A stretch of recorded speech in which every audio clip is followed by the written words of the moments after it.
प्यारे बच्चों, नाभिक की संरचना नामक लेसन में आपने एक ही सूत्र खुशी से पढ़ा था, आपको याद होना चाहिए। यहां ध्यान दीजिए, नाभिक की सभी लोग ध्यान देंगे, त्रिज्या R बराबर R0 इंटू A की पावर 1/3। इकलौता सूत्र यही है, याद आया? R बराबर R0 A to the power 1/3, जहां R0 का मतलब था कितना बताए थे? 1.2 इंटू या 1.2 फर्मी, 1.2 इंटू 10⁻⁻15 मीटर। तो अब बच्चों लंतरानी है हमारे पास सवालों की, तो एक तरफ से सवाल बोल रहे हैं और एक तरफ से सवाल समझा भी रहे हैं। बोर्ड पर ध्यान दीजिएगा सभी लोग, तुरंत खत्म हो जाएगा 10 मिनट में। चैप्टर दूसरा स्टार्ट कर रहे हैं, शिलाजीत जी ध्यान दीजिएगा। दो नाभिकों की द्रव्यमान संख्याओं में 2:8 का अनुपात है। 2:8 बोले कि 1:8? दो नाभिकों के द्रव्यमानों में 1:8 का अनुपात है। इनकी त्रिज्याओं में अनुपात बताओ। द्रव्यमान संख्याओं में अनुपात दिया है, तो देखो जरा पहला क्वेश्चन है A1 अनुपात A2 बराबर 1:8, R1 अनुपात R2 इज पूछी। कह रहा त्रिज्याओं में अनुपात बताओ नाभिक की, जबकि द्रव्यमान संख्याओं में 1:8 का अनुपात है। किसमें अनुपात 1:8 का है? द्रव्यमान संख्या में। सभी बच्चे यहां ध्यान दें, R1 अनुपात R2 त्रिज्याओं में अनुपात, यह सूत्र है। R बराबर R0 A की पावर 1/3, तो ये R0 A1 की पावर 1/3, R0 A2 की पावर 1/3। कोई दिक्कत? R0 से R0 कैंसल, तो A1 अपान A2 की पावर 1/3। ओके, और आगे देखिए जरा, धवन A1 अनुपात A2, ओके। अथर्व सिंह 1 का घनमूल 1, 8 का घनमूल 2। आंसर आ गया बेटा, मूर्ख, उत्तर आ गया। तो ये त्रिज्याओं में अनुपात आ गया, और जो दिया हुआ था क्वेश्चन में। क्वेश्चन नंबर 2 पढ़ते हैं। यदि नाभिक 13 एल्युमिनियम 27 की त्रिज्या 3.4 फर्मी है। बेवकूफ बना रहा है क्वेश्चन आपको, और अच्छे से बनिए। एल्युमिनियम 13 एल्युमिनियम 27, 13 एल्युमिनियम 27 की त्रिज्या 3.4 फर्मी 27 में, अपने आप देखो ऊपर वाली गिनती द्रव्यमान संख्या, और वो है कितनी? त्रिज्या इसकी कितना दिया? दिया ना। क्वेश्चन आगे पढ़ते हैं। तो 52 TE 125 की त्रिज्या बताओ। 52 TE 125 में त्रिज्या बतानी है, तो यहां परमाणु भार कितना दिया है? द्रव्यमान संख्या या परमाणु भार? क्या पूछ रहा है? मजा आ गया कि नहीं? गौर फरमाइएगा। एल्युमिनियम 13 एल्युमिनियम 27 हम देखा था, 13 एल्युमिनियम 27 में A1 परमाणु भार दिया हुआ 27 और त्रिज्या दी हुई है 3.4 फर्मी। कह रहा 52 TE 125 का परमाणु भार दिया है, त्रिज्या बतानी है। तो अपने आप जैसे अभी लगाए थे वैसे लगा दे। गौर फरमाइएगा। यहां त्रिज्या अनुपात त्रिज्या, एक ही सूत्र है बेटा चैप्टर में। R बराबर R0 A की पावर 1/3, एक ही सूत्र है। तो अब यहां पर ध्यान से देखो जरा, दोनों लोग इधर आ जाओ, सामने दिख नहीं रहा। यशपाल और ये सामने आओ सीट पे। बता दो R0 a की पावर 1/3 R0 a2 की पावर 1/3, यही तो फार्मूला होता है। नहीं समझे? R1 अनुपात R2, R0 a1 की पावर 1/3 R0 a2 पावर 1/3, ये सूत्र है। समझ आया? तो R0 कट गया बच्चों। a1 upon a2 to the power 1/3 और यहाँ R1 अनुपात, मजा आई? यही चीज तो है। R1 यहां देखो 3.4 फर्मी, R2 नहीं मालूम, A1 खुद देखो, A2 सभी बच्चे मैथ बहुत अच्छी जगह पढ़ते हैं। 27 का 1/3, 27 का घनमूल 3, 125 का 1/3। कोई डाउट बेटा? कहीं असुविधा? तिरछा गुणा कर दे बेटा, ऐसे वैसे। 3R2 बराबर 3.4 गुणे, तो प्यारे बच्चों R2 बराबर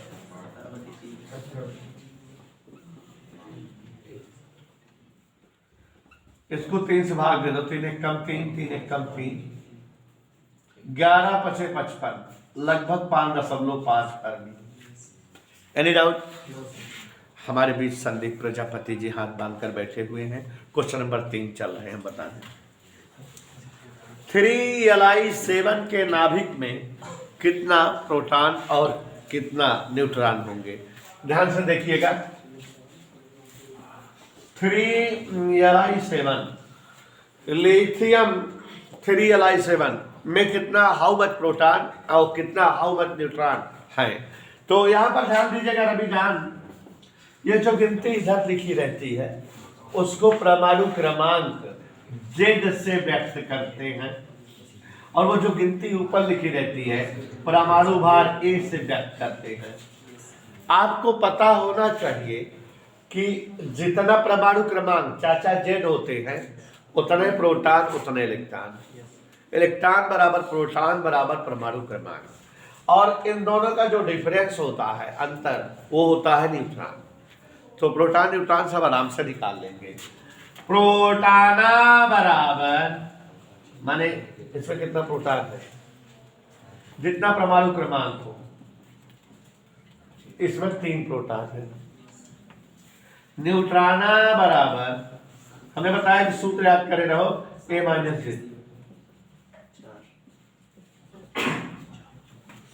तो उसमें कितना न्यूट्रॉन है बच्चों? 4। तो आप सभी को फुल मजा आ रही है, यहां तक लेते रहिए और आगे देखते रहिए। 3 जड़ा, हाँ जड़ा जाते मलिक तो मोबाइल में बैठ जाएगा। हाँ ध्यान दीजिएगा, अगर ऐसी सवालें आए तो हर बच्चा टॉप कर जाए। चौथा प्रश्न, क्यों अथर्व? सच बात बोल रहा हूं, मलिक तो नहीं बोल पा रहे हो। हर टाइम खाने पीने की सोचता रहता है। क्वेश्चन नंबर 4 अब है मजेदार सवाल, पढ़े। 14 ग्राम 7N14 में कितने इलेक्ट्रॉन, कितने प्रोटॉन, कितने न्यूट्रॉन? बहुत प्यारी सवाल है, बहुत मजेदार है। 14 ग्राम 7N14 में how much electron, proton and neutron? तो सबसे पहली चीज देखो जरा बेटा, 7N14 के एक परमाणु में कह रहा है 14 ग्राम 7N14 है, फुल केमिस्ट्री आएंगे में कितना इलेक्ट्रॉन हुई है, कितना प्रोटॉन हुई, कितना न्यूट्रॉन, ये पूछता है। वरुण धवल भाई पूछी तो सब बता नहीं पाओ गया, केमिस्ट्री या फिजिक्स ना, लेकिन हम समझा देते हैं बेटा। पहली चीज तो अगर 7 या 14 के एक प्रमाण हो, केवल एक प्रमाण, क्या प्रमाण? तो एक प्रमाण होए तो ओमें देखा कितना प्रोटॉन होए, कितना इलेक्ट्रॉन होए और कितना न्यूट्रॉन हो जाना।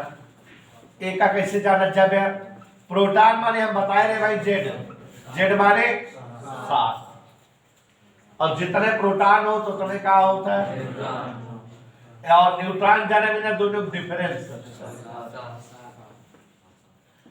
माने 7 या 14 वीआईपी तत्व, एकरे परमाणु में उतने प्रोटॉन, उतने न्यूट्रॉन, उतने इलेक्ट्रॉन, 7 प्रोटॉन, 7 न्यूट्रॉन, 7 इलेक्ट्रॉन, इतना समझ में आया? लेकिन ये कह रहा है कि 14 ग्राम नाइट्रोजन में कितना होंगे ये सारी चीजें। तो अब देखो बेटा 14 ग्राम नाइट्रोजन दे दी तो का, तो उसमें जो है नाइट्रोजन के ढेर परमाणु हुई हैं, एक परमाणु इतना इतना है प्रोटॉन न्यूट्रॉन। जैसे मान लिया 14 ग्राम में 10 परमाणु हुई हैं तो सब में 10 से गुणा हो जाए। अगर हम शिकायत 10 ग्राम में कितना है, माने अगर 1 ग्राम में इतना है तो 10 ग्राम में 10 से गुणा। तो पहले पता करें 14 ग्राम नाइट्रोजन में कितना नाइट्रोजन परमाणु हुई हैं। आज आपको केमिस्ट्री की एक जोरदार बात बता रहा हूं कि किसी तत्व का जो जितना अणुभार होता है, किसी तत्व का जितना अणुभार होता है उतने ग्राम को 1 ग्राम अणु या 1 मोल कहा जाता है। वैसे ही किसी तत्व का जितना ओरिजिनल परमाणु भार होता है उतने ग्राम को 1 ग्राम परमाणु या 1 मोल कहा जाता है। तो 7 या 14 में ऊपर 14 लिखा बा, ऊपर 14 लिखा है ना, तो इसका मतलब 14 ग्राम अगर रहे तो का कहा जाए 1 मोल नाइट्रोजन। 14 ग्राम का मतलब क्या कहा जाए? माने नाइट्रोजन के 1 मोल का द्रव्यमान 14 ग्राम। मोल वाला शब्द समझा? ग्राम अणु माने मोल, ग्राम परमाणु माने मोल। अगर जैसे भाई जल H2O के परमाणु भार निकलवे तो 18 है, और अगर 18 ग्राम जल दे दी तो क्या मतलब हम तो का जल कितना दे? 1 मोल जल दे, और अगर तो संख्या 1 मोल जल दे अगर 18 ग्राम जल दे, और अगर 36 ग्राम जल दे तो 2 मोल दे। याद रहे नया धवन। तो एक प्रमाण भार नाइट्रोजन के कितना दिखा बार, तो एक मतलब 14 ग्राम नाइट्रोजन अगर रहे तो कितना नाइट्रोजन बा? 1 मोल है। ठीक है। 7 या 14 से तात्पर्य है कि 7 या 14 के 1 मोल का मान बराबर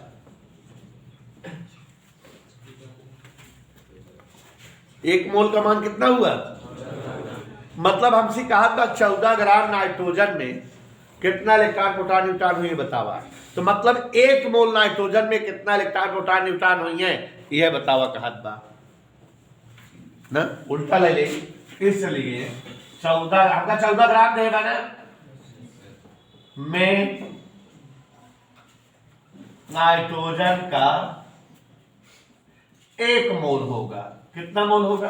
1 मोल। और आज से ये भी जान लो, ये बताया गया है कि किसी तत्व का जो 1 मोल होता है उसमें n परमाणु होते हैं, माने अवगाद्रो संख्या n 6.023 गुणे 10 की घात 23। मतलब 7 या 14 का 1 मोल हुआ 14 ग्राम में, मतलब 6.023 गुणे 10 घात 23 n परमाणु।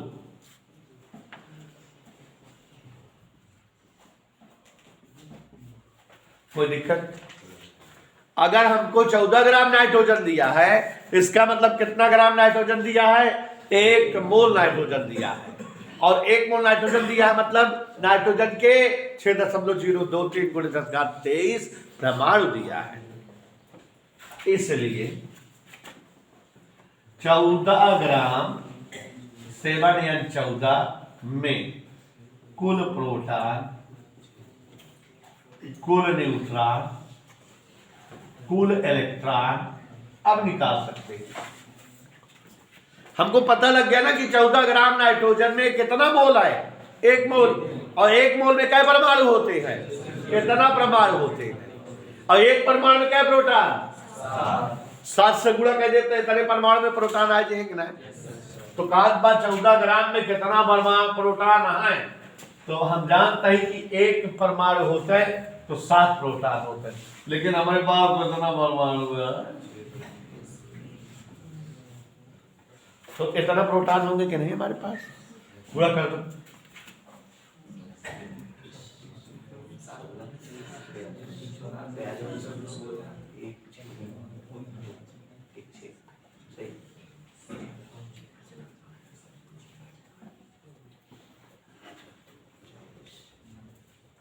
तो 7 गुणे 6.023 गुणे 10⁻23 न्यूटन हुई है।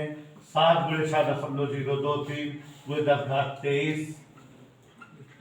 इलेक्ट्रॉन हुई है, मतलब 4.2 गुणे 10⁻24 न्यूट्रॉन, 4.2 गुणे 10⁻24 इलेक्ट्रॉन और ई प्रोटॉन। समझ में आ गया? तो आप ध्यान दीजिएगा, क्योंकि इस तरह की कोई सवाल हो तो आप लगा लो। अगर बेटा 1 परमाणु नाइट्रोजन का हो तो उसमें 7 प्रोटॉन, 7 इलेक्ट्रॉन, 7 न्यूट्रॉन, लेकिन हमको 1 परमाणु नहीं दिया। अगर अभी केवल ऐसे कहता जैसे लिथियम वाला था कि लिथियम में कितना प्रोटॉन न्यूट्रॉन होंगे, खर्च निकाल दिए, लेकिन अभी कह देता कि 7 ग्राम लिथियम में कितने प्रोटॉन, न्यूट्रॉन, इलेक्ट्रॉन होंगे, तो जब 7 ग्राम देता तो इसका मतलब 1 मोल देता। हमेशा जब वजन दे तो हमें पता लगाओ करना कै मोल बने, और जब कै मोल बने, 1 मोल में इतना परमाणु होते हैं। अगर भाई 7 ग्राम लिथियम दे होता है तो माने लिथियम के 1 मोल दे होता है, और मतलब कि लिथियम के 6.023 गुणे 10⁻23 परमाणु दे होता है, तो फिर एम जो है 6.023 गुणे 10⁻23 से गुणा करके उत्तर दे। ठीक है। अच्छा, जैसे भाई कह दे 56 ग्राम नाइट्रोजन में इलेक्ट्रॉन, प्रोटॉन, न्यूट्रॉन बताओ बीना मिश्रा। 56 ग्राम नाइट्रोजन में आप क्या करें बेटा, हम जानते हैं कि 14 ग्राम का मतलब क्या मोल था, तो 56 ग्राम का मतलब क्या था, 4 मोल। पहले पता लगाए कि उतने वजन में क्या मोल बने, ठीक, और 1 मोल में क्या परमाणु होते हैं, इतना परमाणु, तो उतने मोल में कितना परमाणु हो जाए, गुणा हो जाए। 1 परमाणु में जितना प्रोटॉन होते हैं उतने में गुणा कर दे तो कुल प्रोटॉन आ जाते हैं। समझ में आए? नहीं समझ? कमिस्ट आया कि नहीं? अगला सवाल देखो। 2 नाभिक जिनकी द्रव्यमान संख्याएं 1:, किस अनुपात में है, उनके घनत्व में अनुपात बताओ। प्रश्न नंबर 5। 2 नाभिक जिनकी द्रव्यमान संख्याएं 1:3 के अनुपात में है। सारे बच्चे ध्यान देंगे। क्वेश्चन नंबर 5 जी गुरु जी। 2 नाभिक जिनकी द्रव्यमान संख्याएं 1:3 के अनुपात में है।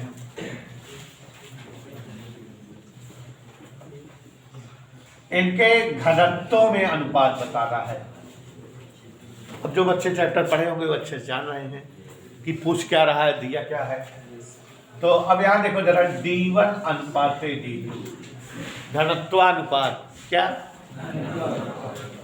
घनत्व बराबर होता है द्रव्यमान बटे आयतन, द्रव्यमान बटे।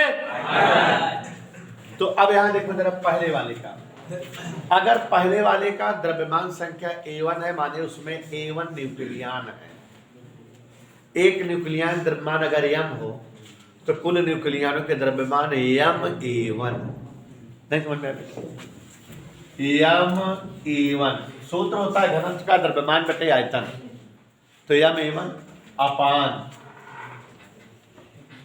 आयतन 4/3 गोलाकार होता है ना नाभिक, पाई r1⁵। यहाँ MA2 4/3 पाई, तो आ गया A1/r1⁵, A2 मजा आया कि नहीं, इतना समझ आया। और आगे देखो, अभी एक बड़ी मजेदार बात आएगी समझ में। R1 मतलब क्या होता है? R0 a⁴ थी।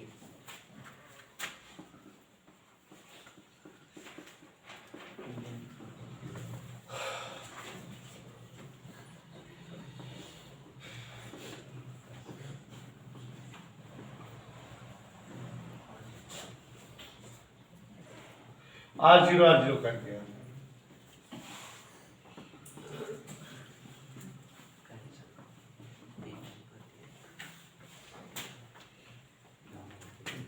ये कर दिया। इससे एक बात पता लग गई स्नेहा जी, पूछो क्या?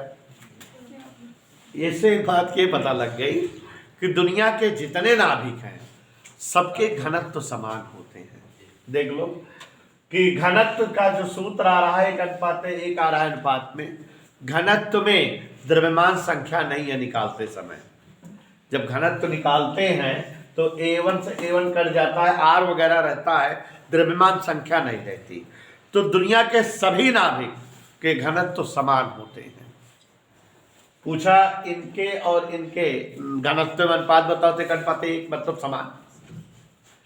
तो नाभिक के घनत्व तो एक जैसे होते हैं सभी नाभिक, चाहे वो नाइट्रोजन को, चाहे पोटेशियम का, चाहे क्लोरीन का, चाहे लोहे का, लेकिन उनके घनत्व क्या होंगे?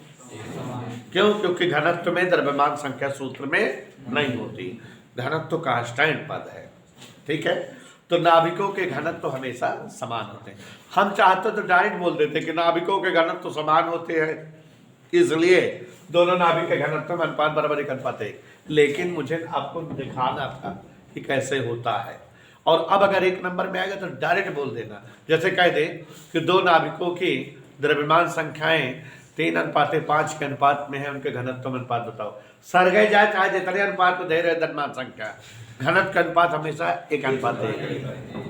कैलकुलेशन ना करे कहा है, समझ में एक बात। आगे वाला क्वेश्चन देखो जरा।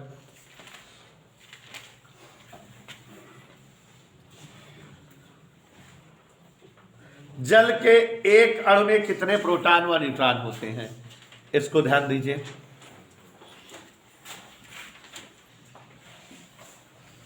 जल के एक अणु, जल का एक अणु मतलब यही ना बेटा, इसका मतलब 2 × H + 1 × O, यही ना। मतलब हम ऐसे ऐसे और ऐसे ऐसे लिख सकते हैं। तो अब अगर कहें कि जल में प्रोटॉन, जल में एक अणु में प्रोटॉन, तो देखो एक यहां जो संख्या होती है प्रोटॉन होता है कि नहीं? तो प्रोटॉन कितना होगा? इसका प्रोटॉन धन इसका प्रोटॉन, तो इसमें कितना प्रोटॉन है? एक प्रोटॉन। अविकल है, इसमें कितना प्रोटॉन है? कुल मिला क्या प्रोटॉन हो गए? समझ में आया? हाइड्रोजन के प्रोटॉन और ऑक्सीजन के प्रोटॉन जोड़ दें तो जल का पूरा प्रोटॉन आ जाएगा। न्यूट्रॉन, हाइड्रोजन का न्यूट्रॉन एक में से एक घटा दी, हमने बताया ऊपर नीचे घटा दो, प्लस यहां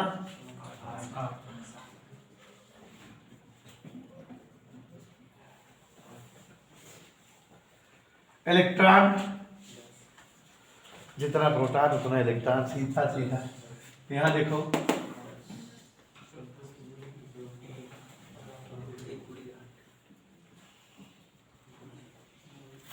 समझ में आया?